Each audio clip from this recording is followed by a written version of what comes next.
Hello everyone. दोस्तों बहुत स्वागत है आपका आई एग्जाम भी में एक बार फिर से। दोस्तों कल हमने IBPS AFO mains examination paper को एनालिसिस किया, उसको डिस्कस किया। आई होप आप लोगों ने भी अभी तक उसको काफी डिस्कस कर लिया होगा।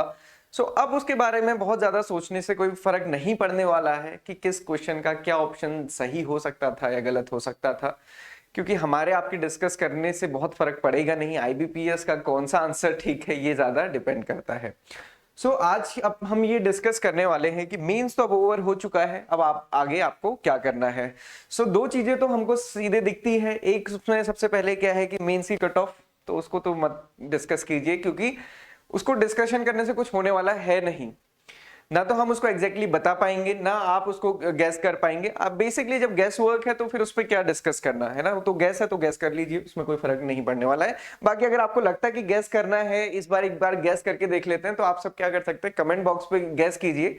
जिसका गैस सही होगा तो हम उस दिन शो करेंगे कि किसका नियर या फिर किसका एग्जैक्ट नंबर था। ओके, ये हम कर सकते हैं। तो ये जस्ट एक जैसे लॉटरी का गेम होता है वैसे गेम है, बाकी इसमें कुछ है नहीं, बस बेसिकली इसको थोड़ा सा मनोरंजक बनाया जा सकता है।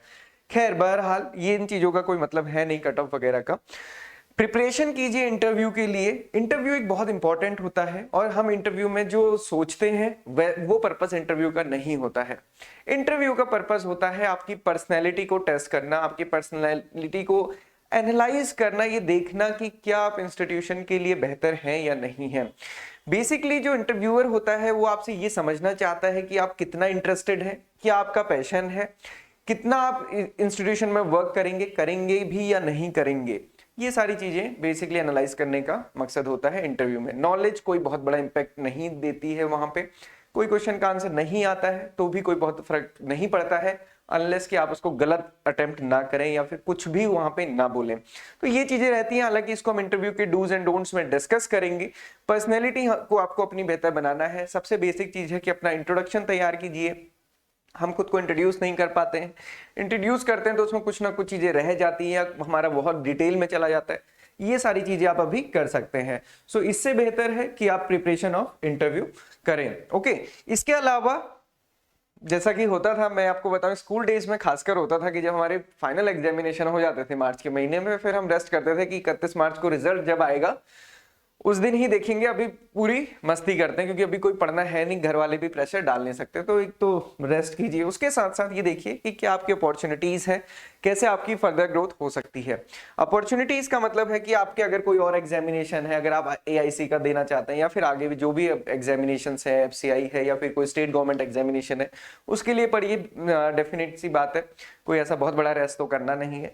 इसके अलावा ग्रोथ के जो हमारे प्रोस्पेक्ट्स हैं उनको देखिए, क्योंकि एएफओ बनने के बाद भी ऐसा नहीं है कि आपकी जर्नी बस रुक जानी है, उसके बाद भी आप आगे डेफिनेटली पढ़ेंगे, बढ़ेंगे।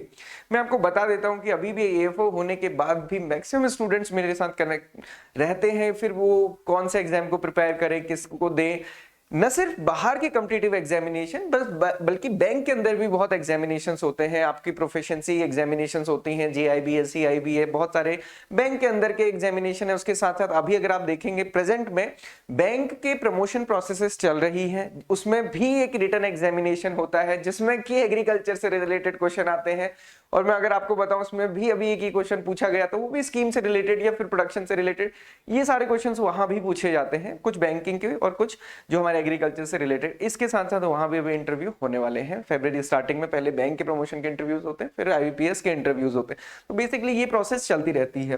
तो ऐसा नहीं है कि आपकी ग्रोथ आईबीपीएस एएफओ तक ही सीमित है, उसके आगे भी सोचना है, बेहतर चीजें सोचिए। आप ये देखिए कि अगर आपने अभी सिर्फ ग्रेजुएशन किया है तो क्या सिर्फ आपको पूरे 100% अपने आप को एएफओ की प्रिपरेशन या फिर किसी भी प्रिपरेशन में ही देना है? क्या इसके साथ आप पोस्ट ग्रेजुएशन या फिर अपनी नॉलेज नहीं बढ़ा सकते हैं? ये भी सोचिए। अगर आपको लगता है कि रेगुलर नहीं कर सकते हैं तो आप अगर किसी भी टाइप से कोई दूसरे ऑप्शंस आपके पास है, जैसे कि सिर्फ अगर पोस्ट ग्रेजुएशन करना मकसद है तो वो इग्नू से भी हो सकता है। क्योंकि आगे चल के अगर आप देखेंगे, आजकल मैंने ये जनरली देखा है, जो बैंक में स्पेशलिस्ट ऑफिसर की पोस्ट आती हैं उसमें post graduation plus experience required होता है। तो जब तक आप एएफओ ज्वाइन नहीं करते तब तक आप कहीं ना कहीं से पोस्ट ग्रेजुएशन कर सकते हैं। कुछ नहीं भी तो इग्नू में ट्राई कीजिए। देखिए अगेन आपका इंटरेस्ट क्या है वो आपको देखना है। इसके साथ साथ प्राइवेट सेक्टर में क्या अपॉर्चुनिटीज हैं, गवर्नमेंट सेक्टर में क्या अपॉर्चुनिटीज हैं, ये सारी चीजें देखिए। कुछ दिनों पहले मैंने ये वीडियो भी बनाए थे, तो आप ये सारी चीजें देख सकते हैं।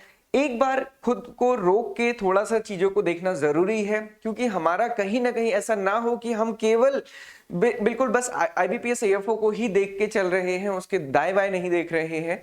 हमें नहीं पता कि कब कौन सी जो अपॉर्चुनिटी है वो आपके लिए एक बहुत अच्छी चीज साबित हो सकती है। तो इसलिए सारी चीजों को देखिए, समझिए, सारी चीजों को लेके साथ में चलिए।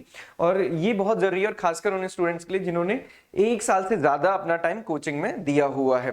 तो अगर आप लोग 1 साल या उससे ज्यादा कोचिंग करते हैं और उसके बाद आपके क्या रिजल्ट्स हैं, या फिर उसके साथ साथ क्या ऑल्टरनेट हो सकते हैं, ये देखना बहुत जरूरी है।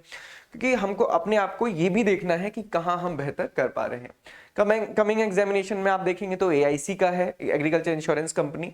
पहले भी मैं आपको बता चुका हूं, अगर आपको लगता है कि आपका क्वांट्स, रीजनिंग, इंग्लिश, जनरल बहुत अच्छा है, जीए बहुत अच्छा है, तब इसको प्रिपेयर कीजिए, तब इसको दीजिए। अदरवाइज टाइम भी अब कम है, 25 फरवरी को ये एग्जामिनेशन है, बहुत कुछ अलग नहीं हो जाएगा इतने दिन में। उसके अकॉर्डिंग आप देख सकते हैं। अगर आपको लगता है कि आप आईबीपीएस पीओ में कंपीट कर सकते हैं, कई सारे स्टूडेंट होते हैं एफओ के जिन्होंने पीओ का भी मेंस क्लियर किया है, तो डेफिनेटली आप इसको दीजिए, ये फिर अब बहुत अच्छी अपॉर्चुनिटी है। स्टेट एग्रीकल्चर एग्जामिनेशन आप देख रहे हैं कि पंजाब में है, या फिर बिहार में है, या फिर तेलंगाना, त्रिपुरा, तमिलनाडु, जहां भी आपके स्टेट में एग्जामिनेशन हैं उसकी प्रिपरेशन कीजिए। नाबार्ड की अपॉर्चुनिटी जो इस साल आएगी जून जुलाई में, आप उसके लिए अभी से देख सकते हैं, उसके लिए अभी से सोचिए समझिए क्या उसको टारगेट किया जा सकता है।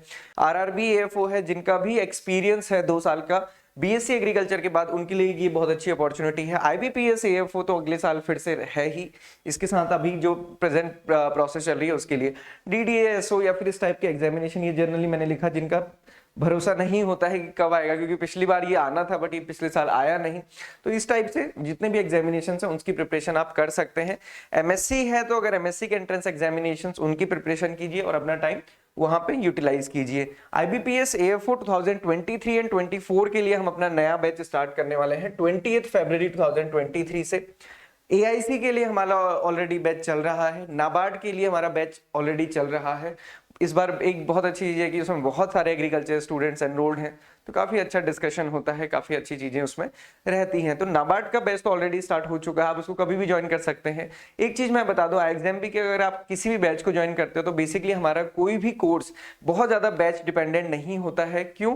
क्योंकि आप जिस दिन एनरोल करते हो आपके सारा चीज उसमें, जैसे हमारी कोर्स वीडियो या फिर कोर्स का कंटेंट है, उसमें जो किसी भी टॉपिक के लिए शॉर्ट वीडियो प्रेजेंट होती है 15 मिनट्स तक की, उसके बाद शॉर्ट नोट्स हैं, उसके बाद उससे रिलेटेड टेस्ट हैं। तो ये सारी चीजें तो आपको मिलती है। उसके साथ साथ लाइव क्लासेस भी रेगुलरली चलती है, जिसमें कि आप डिटेल में किसी टॉपिक को डिस्कस करना चाहते हैं तो वो लाइव क्लासेस में अवेलेबल रहता है। तो लाइव क्लासेस और टॉपिक कवर, और इसके साथ साथ हम अपने जो बाकी स्टेट एग्रीकल्चर एग्जामिनेशन है तो सबके लिए mock test, previous year paper AFO course के अंदर ही मिल जाएंगे। तो बेसिकली इसी कोर्स के अंदर आपको काफी सारी चीजें कवर हो जाती हैं। सो आप इसको ज्वाइन कर सकते हैं। 20 फरवरी से हम बिल्कुल जो शेड्यूल के अकॉर्डिंग अपनी लाइव क्लासेस स्टार्ट करेंगे, तो आप इसको ज्वाइन कर सकते हैं। अभी ऑफर वगैरह चल रहे होंगे, आप देख सकते हैं 60 to 65% ऑफर अभी चल रहा है। इसके अलावा प्रीवियस ईयर पेपर और मॉक टेस्ट आपको हमारी वेबसाइट पे फ्री मिल जाएंगे। सो this is all for today. Basically आज का दिन ये है कि आपको थोड़ा सा रुक के ये जरूर सोचना है कि आप बाकी क्या क्या चीजें कर सकते हैं। कोई भी चीज, डाउट, क्वेरी आपकी है तो कमेंट बॉक्स में लिख सकते हैं, हम ट्राई करेंगे कि आपको आंसर करें। उसके किसी का उससे ज्यादा अर्जेंट रहता है तो आप टेलीग्राम पे कर सकते हैं, क्योंकि टेलीग्राम पे ज्यादा हम देखते हैं as compare to YouTube. So this is all for today. Thank you everyone for watching this video and have a good day ahead.